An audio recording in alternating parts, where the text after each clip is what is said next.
Hello, I'm Deborah Hills from Queen Mary's School of the Arts. Welcome to Get Spotted.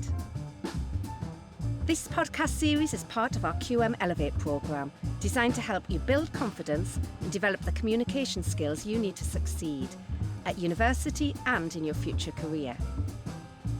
In each episode, we'll talk with students, alumni and academics from different disciplines and see how engaging with assignments can be a game changer, helping you refine your communication skills and stand out in the workplace. Let's get started. This episode is Global Health. And I remember saying to everyone, like, okay, we're being asked to think in a completely different way. But I always say to people, after my master's and mostly this module, I felt like a changed person. I had a new way of... Okay, I'm Deborah, I'm from the Language Centre, and in this podcast we're looking at the communicative skills developed in Dr Randell's Global Health and Anthropology module. So let's meet our panel. Hi everyone, I am Natasha Mutebi and I was a former global public health and policy student at Queen Mary. Hi everyone, my name's Magda. I'm a current student on the Global Public Health and Policy programme at Queen Mary's. I'm intercalating this year, so I'm about halfway through medical school, so that's what I'll be going back to after I'm done with this course. Hi, I'm Satchel, and I'm also doing my MSc in Global Public Health and Policy, and I think being a dentist by background, I think a lot of what we're going to learn in this module of anthropology comes a long way in like the way we develop new skills and how we communicate effectively with our patients and whoever we give advice to. Hi, I'm Dr Randell, and I run the Anthropology and Global Health module, and I have a PhD in anthropology, and I've been at Queen Mary. This is my 6th year, so it's the 6th time running the module, and it's great to be part of this. Excellent. So we've got a former student. Can you tell us what you do now? Yeah, sure. So I'm a biological sciences, health and medicine advisor for the Parliamentary Office of Science and Technology. So I'm an impartial science advisor that writes policy briefings for parliamentarians. Right, policy briefings for parliamentarians. And we've got a medical student, a dentist student, and then Jen is our expert. Brilliant, thank you. So Jen, can you tell us a bit more about global health and about the module Global Health and Anthropology? Yes, so global health is kind of more part of the everyday consciousness since we've survived and lived through COVID. So I think a lot more people have a sense of what it is. But if you look at the definition, I think it is quite expansive in terms of it's global and health. But I like to think of it as what Arthur Kleinman says, it's more of a collection of problems than it is a discipline. And I think that speaks to what we do as a unit in terms of being very interdisciplinary and multidisciplinary. So how do we think about malaria from a historical perspective, from a sociological or a biomedical perspective? And the module Anthropology and Global Health is one that I inherited the first year I came here. But I've been teaching in universities since 1999 in China, the US, and here. So I would say the module is kind of the best thing I've ever had in my career. So I was saying anthropology and global health. What I'd like to ask, I'm going to go to Satchel because he mentioned his dentistry background. When you saw the word anthropology with global health, how did you feel about that? I think being a dentist and knowing a lot of healthcare professionals and how they work in basically a clinical setting, I think we're thought to be very procedural and follow protocol to the point in the hospital. But through anthropology, we can actually learn to empathize with whoever comes seeking care, and not follow rigid protocols. Know from what place they've come from, why they're here in the first place. I think this module could go a long way in helping us developing skills to do such a thing. First of all, I'm going to ask Jen to talk about the assessment itself and why she set it and how she sets it up. And so I have, for example, 2 medical professionals, either currently or wanting to be. And one of the big things that we do in public health or in clinical practice is we have to meet people and we have to work with people and their relationships with things. Because health, whether we're talking about obesity or we're talking about cigarettes, we're talking about a relationship that we have with something. And it's not just about the kind of biomedical or material relationship. It has so much more to do. So what I want students to get out of the intimate ethnography is an opportunity, an invitation to sit with and reflect on their relationship with a substance in their world. It can be something like coffee or alcohol, or it could be something a bit more immaterial, like air or their religious belief or their religious text. And what I hope that they get from it is a space to reflect and describe what they do with this substance, and then to have support from myself and from others and the things that we read to pick through and unpack what that substance does for us more than just the physical manifestations and associations. I've learned a lot in supervising or mentoring or having a relationship with students around this. I stopped drinking alcohol because of doing this alongside my students, and that was a profound transformation of my identity. And when we're asking people to stop smoking, for example, we're actually asking them to be a non-smoker. And so this intimate ethnography is intended to give students, and particularly those working in health, to have a chance to reflect on something that means something to themselves. So when they meet someone, then they'll have a feeling of what that is like if we're going to ask someone to give something else up. Right. So that first part of this assignment, the first 1,000 words, is a reflective piece, and it demands the personal, doesn't it? Yeah. And then the second part, they have to relate that to the frameworks and the readings that they've done. Yeah. Okay, brilliant. Can we just ask, I'll ask Magda first. How did you feel when you saw the words intimate ethnography? Very afraid. I sort of went into the module knowing that I was going to be challenged, that I was going to be doing something new, and that's precisely why I decided to do the module, because I felt that reflection was missing in medical school. Preventative medicine, lifestyle medicine is becoming ever more increasingly important. It's something that we as the future generation of medics are thinking about more and more, but we don't necessarily always have the time and the space in medical school to unpick those things and really think about our relationship with things and therefore our patients' relationship with things. So when I looked at the assessment, it was very scary initially, and I'm still the more reading I do, I'm still figuring out what an ethnography really is, the heart of it. But I'm also excited for that as well. I'm excited for the challenge and really unpicking sort of the assessment.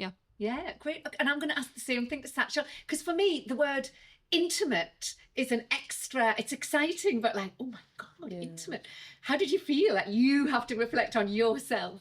I think initially, as Magda said, of course it's scary. You've not done something like this before, but when you actually think about it, every day in your life you think about why you do this thing, why you do that thing, but it just gets lost in that chain of thought. But I think this opportunity of writing this intimate ethnography gives you a chance to really reflect on why you're doing this and maybe provide some closure to yourself, rather than trying to impress it on others. As you said, it should be a reflective tool. Understand yourself first before you, so you can, I don't know, they call it self-actualization before you go and try to help out others. And I think it's really important to understand your relationship with the different substances in your life, or anything else. It could be experiences, it could be religion, it could be where you come from. I think it's really important to understand yourself first before getting out there and doing your thing. So it's demanding you that you understand yourself, isn't it? So Tash, can you tell us first of all how you felt if you remember when you were writing this, and also anything that you got from this that you use now in your professional life? 100%. Yeah, I remember when I first received it, I was also quite startled because I'd come from a biomedical sciences background. So every single assessment, even when they were case studies and they tried to personalize it with a person or a child, I still wasn't able to reflect upon myself, and I wasn't able to really steer the essay. It was really much more like a format of structure and why is it that way, based on science, and less about my personal opinion or my personal experience. So when I saw this, I was startled, a bit shocked. And I remember saying to everyone, like, okay, we're being asked to think in a completely different way. But I always say to people, after my master's and mostly this module, I felt like a changed person. I had a new way of thinking, and I valued myself more, and I valued what Jen teaches: bring your knowledge and your experience into the classroom, and actually valuing that. So my lived experience, it may not be an academic reading, but it has a wealth of knowledge and a wealth of information that can be used in application of the theories. So I was startled. And then I was really shocked about what to choose, but I really realised that it was an opportunity for me to enjoy what I'm studying. And it was something, like you said, Satchel, it was a reason for me to reflect upon self. And so I think that, I think that we'll use this wording a lot, but it's an introspective reflection. So I have a stammer as well. So it was a lot of being able to write how I feel and not speaking only. So I know that in my master's it was one of the hardest experiences because I had to do some of the assessment speaking, and I couldn't feel like I could be 100% myself. So having both a speaking assessment but also a written one where I could still share my personal experience was really liberating. So I was able to actually introspectively reflect and look upon my personal relationship with a substance, and then start to reflect on how I actually engage with the community that I'm in. So how people of my colour, of my background, are experiencing certain policies, and and how they're experiencing how they interact with the police or how they interact with systems. And so then I was able to actually try to distill the core concepts and the academic readings and apply it and make a critical judgment based on data, based on information, but still really related to a lived experience that I myself am living, but also many people I'm in my community. And I actually shared it with so many friends because I knew that they hadn't heard of things like structural violence, and they hadn't heard of things like systematic oppression, just words that gave me an understanding of what I'm going through, but it gave me power. It gave me more power to be able to use it in a way and say it in a way that the academic world can see and value. And lastly, really quickly, I was able to use this in my day-to-day job because I'm able to think in a more diverse way of gaining the evidence in the briefings. So some people are very used to a certain way of writing, and they won't really engage with different materials, or they won't try their best to engage with academics of a diverse background. But I try to go that extra way to speak to people from all different walks of life that have the expertise still, and it's a good place to get data, but also just ensure that the briefing is as impartial as possible by having many voices represented. Thanks for sharing that, Natasha. Okay. I think the personal and the theoretical, I think oftentimes in particularly in higher education, we'd like to think of us as doing purely theoretical work, and we're afraid of the personal in these spaces. It feels like it's not appropriate, not professional. It's not professional. And actually, what I've experienced over the last 20 years is that the most powerful transformative learning comes when a student is sitting in a learning space with myself and others, and they're gaining access to a new vocabulary to frame the things that they already felt within their life. Yeah.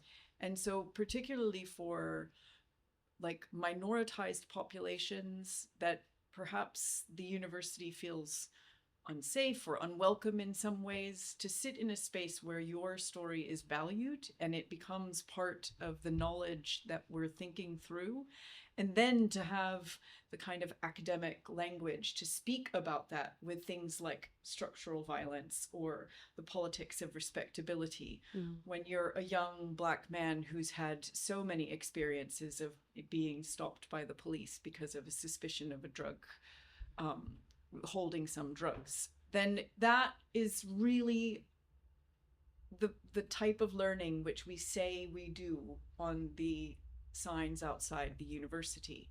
And so, you know, you used self-actualization, which actually comes, I think, from one of the readings that we start with, which is Bell Hook's work around what the classroom should feel like. And yeah. May I add to that as well? I think what has stuck with me, and I share it with so many of my friends and like in my workplace as well, is the domains of power. So you talked about this. I can't remember on the week it was, but we read about Patricia Hill Collins, and she talks about the 4 domains of power. And I only learnt about a hegemonic power through your a module. And so global health and anthropology in global health was the first time that I was able to really reflect and actually understand the relationship that we all have as everyday people with systems and powers that are very subtle and quiet, but it's through our language, it's through the way that we navigate the world, it's through where we go, it's through what we eat. Like, they're so subtle. And I was able to pause and go, oh my goodness. So there's my interpersonal power, there's my relational powers, there's systems and structures, and then there's this, you know, this like wider power. And so I was able to really reflect upon how much autonomy and power do I have, and how do I make use of it. So that's also back, you know, to the back to the assessment. It was a moment where I could take hold of my autonomy by sharing my experience and directly saying, this is what this reading meant. And specifically the one on structural violence, that gave me power to say that I understand it and I'm actually living it. It's not just based on someone's theory. Yeah, so I just wanted to mention, like, the some of the readings were nice to connect. So some of the readings themselves were written in the 1900s or prior to that, but then that nice thread of knowledge was quite helpful. Excellent. We talk about the second assessment, and this one is, to me, it looks more in my comfort zone, an oral presentation. 2 things I thought were interesting. One, you've got to do it with a colleague, deliver a presentation on a concept. And another thing is, it says select a group who you are going to give that talk to. Jen, can you tell us why you set that and what communicative practices you hope students will get from it? It wasn't set out for any specific communicative practices, but here we go. So Queen Mary, like many universities in London, has a really diverse population, and that's such a resource for us in terms of what our students are learning in the classroom and how they can take that out into and communicate that with other community groups where they already have support and rapport with. And so this assessment is really about kind of allowing students a space to explore how they would take something that they've learned in this academic classroom and bring it to a learning space with a community that they know pretty well. And I want to look at how they translate it and how they meet that group where they are, to be able to, again, I think, give people a way of labeling and understanding their world and the things that impact their capacity to engage in change, which I think is so much of what global health and public health is about. And we, in the module, we look a lot at drug policy, and I think from a pedagogical perspective, that's a really great place to start doing this work, because everybody's got an opinion. Everybody has an experience, positive, negative, and indifferent. And we learn a lot about different ways of thinking about that. And I want to give students an opportunity to express that and articulate that to a particular group. So that's the idea behind it. So this is forcing you in a way to be able to explain your concept in a way to make, for example, if it was the village mothers or the council members, to make them understand and to make them care. Is that different from if you were just talking to another bunch of students? Yeah, because I think like when you're talking to a random bunch of students, I think everyone has their own opinion, and sometimes you don't try to change that, and maybe you don't really know how to. But I think through this module, it teaches us concepts and like ways of engaging with people in a way that, you know, makes them think differently rather than like the conventional way of thinking. Like really, like it introduces new terms like structural violence, harm reduction, which probably no one's ever heard about or is never going to hear about in their entire life. So I think this gives us a way of introducing like new concepts to people and maybe hoping to make a difference in their lives as well. Right. Okay. So I go to Magda.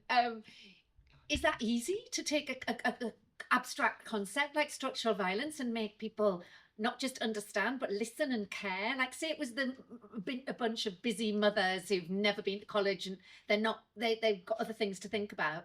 Is that easy to talk to people like that? No. No, not at all. That's really where public health is failing, I would say, in the sort of brief experience I've had in the medical field. It is this disconnect between what we know medically, let's say, and what we are able to sort of convince people that they should do or to adopt in their own life. So the assessment that feels initially easier, feels more like something in your comfort zone, actually I think is going to be like quite difficult because you need to really understand a group of people. Like I think picking the audience in this assessment will be kind of crucial because you can't target a group of people without really understanding why they do what they do, what their needs are in that community. And sometimes people have all the knowledge in the world, but they still don't do the quote unquote right thing. And so it's really reflecting on that, I think, which will be really interesting. Yeah. And speaking in their language, as in language Yeah. that makes them want to hear you. Mm. Yeah. So tell us about your experience. Yeah, no, Yeah.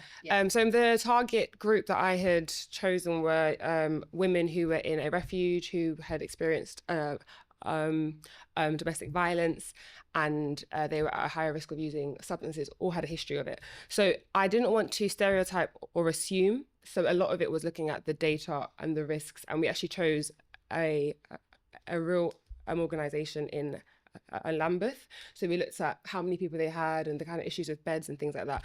And so the reason why I say it's really important as well is because I was able to really try to distill these concepts, theories, and try to understand how and they could relate to it and why it's important to them. And that also relates to my previous point about giving someone the power of language and showing them why it's important and how it can actually help them reflect and understand how they got somewhere, for example. Because I think we have a bit of a culture and a practice in history of pointing the finger at people and talking at them, and then that in turn actually fuels blame, like self-blame, instead of looking at things from a wholesome or like a whole a systems approach. And so what I really wanted to do by bringing in structural violence and harm reduction and Kimberly Crenshaw's theory of intersectionality is show them how all of these identities and all of these experiences, whilst navigating in London and navigating through the Western world and these systems, how they actually have contributed to their use of substances or, you know, to their violence. And I mentioned previously as well about that cycle of violence. So they're experiencing an interpersonal violence, but how was that violence actually fueled by a structural violence? How was it fueled by the systems that they are trying to use but may not actually understand them or help them in the way that is needed? So I think the assessment helped me understand to not talk at, but to talk with the audience. It's so interesting. Yeah. And when the way you said that, you really thought exactly which group of women, which refuge, and you looked at what was going on there. I think that's really looking for your audience properly is Yeah. I think it's key in really understanding how anthropology, as Jen mentioned, is meeting people where they are, and how I use that in my current work is just very similar. One of my first policy briefs, because it was in COVID, it was one of the rapid responses. So these types of briefings are less externally reviewed. So we have less interviews with stakeholders. It's like 3 academics will read it and share readings. And I was asked to write on COVID-19 vaccinations in targeted intervention groups. So we know that a lot of the groups that were more vaccine I can't say the word now. Sorry. Hesitant, Yes, vaccine vaccine hesitant, where people of color and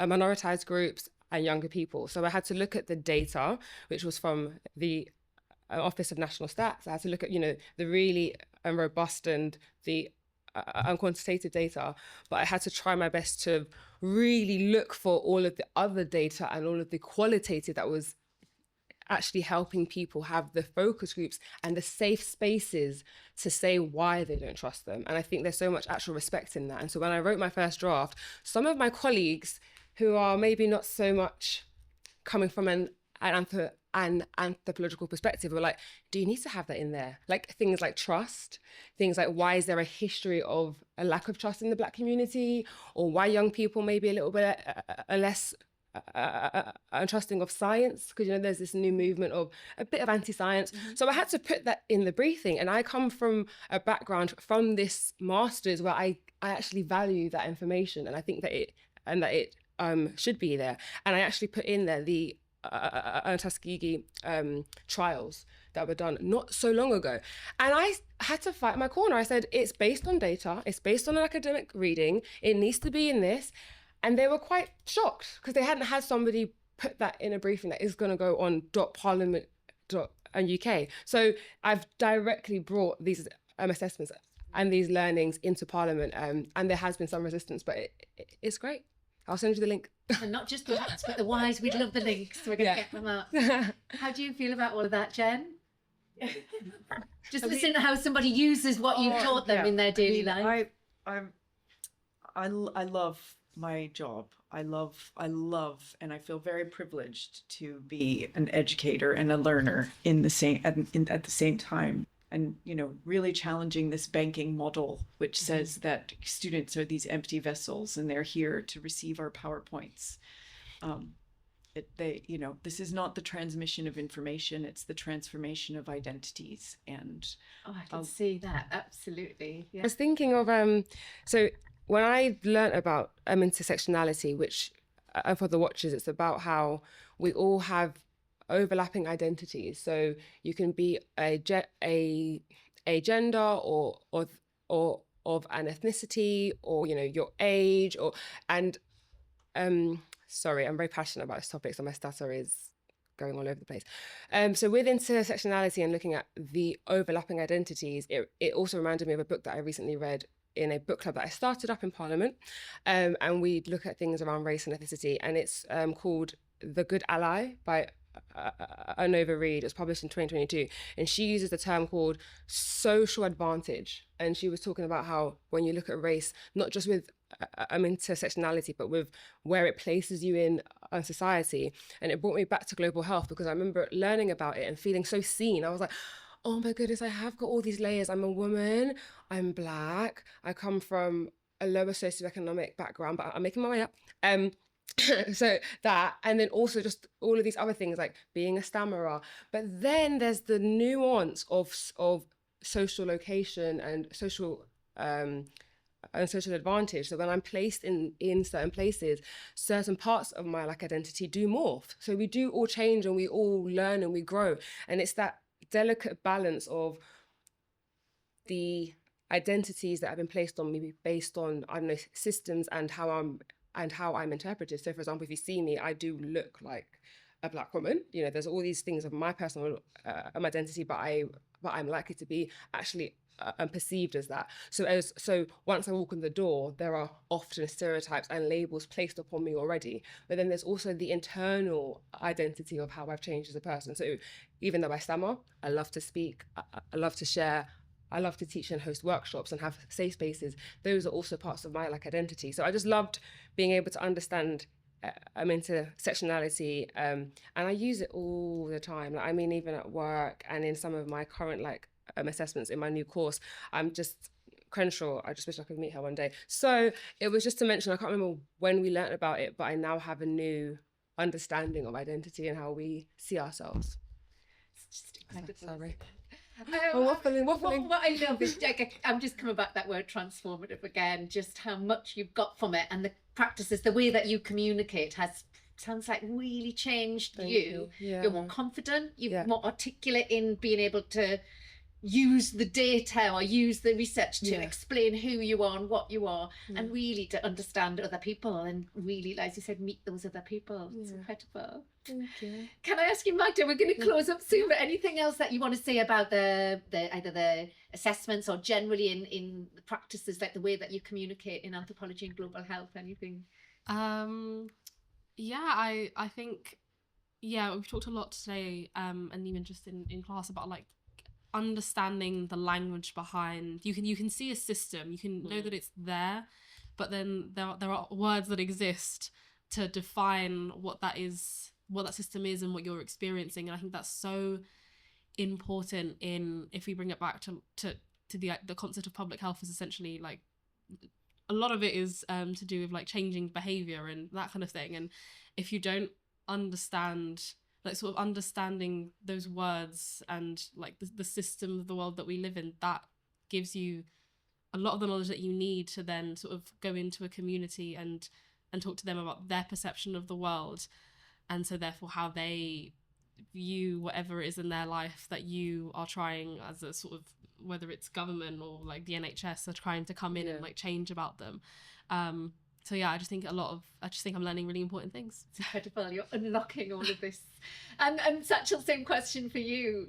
Yeah, I think like we all grew up wanting to like make a difference. Like everyone talks about making a difference, like doing this, doing that. Like we learn about concepts, but I think how we actually make a difference is never really taught to us, or we're never made aware of it our entire life. And I think this module goes a long way. It's one of the most unique modules I've done my entire life, and it goes a long way in like trying to change opinions, make a difference, and it provides us tools to do that. It just doesn't like say do this, do that. It like shows us how we can do that, and by putting ourselves in the shoes of others. And like you think maybe you'll never make a difference. Like most of people who want to make a difference think like, will I actually make a difference? It's really worth it. But then looking at what Jen and Natasha are doing, it's like, So there's hope. I mean, there's so much you can do. There's such a high ceiling, I think, and this module especially like shows us how we can actually make a difference. Excellent, wonderful. So I traveled a lot, and I remember like coming back from Uganda and realizing the one thing that holds us all together is our humanity, but also our health, to be alive, to have the humanity. And when I read the Paul Farmer, I can't remember it was something about violence. It was sorry, just ask Jen the reading. An Anthropology of Structural Violence. Yeah. Brilliant. Yeah. So he talks about his experience as a doctor in Haiti to give medical care, and how his experience, like us, he was able to reflect and even try to understand how they got there as a people, as a community. And I just wanted to end on that whole thing of taking the time to pause, not judge, listen, read, and just take in someone's story or someone's information. It can just change your life by just listening. So Thank you so much. No, you're welcome. Sorry, I talk a lot. We're going to have a fair bit of reading list here, I think. Some different links to different things. So thank you so much for coming along and sharing all of this with us. Everything we've talked about, we'll have links on our website, and I hope you found that valuable. You'll find all of the links discussed on the Get Spotted webpage. And if you want help in developing your communication skills, why not sign up for the Communicate with Impact Masterclass or one of our other modules, free to all QM students. Details on the QM Elevate webpage.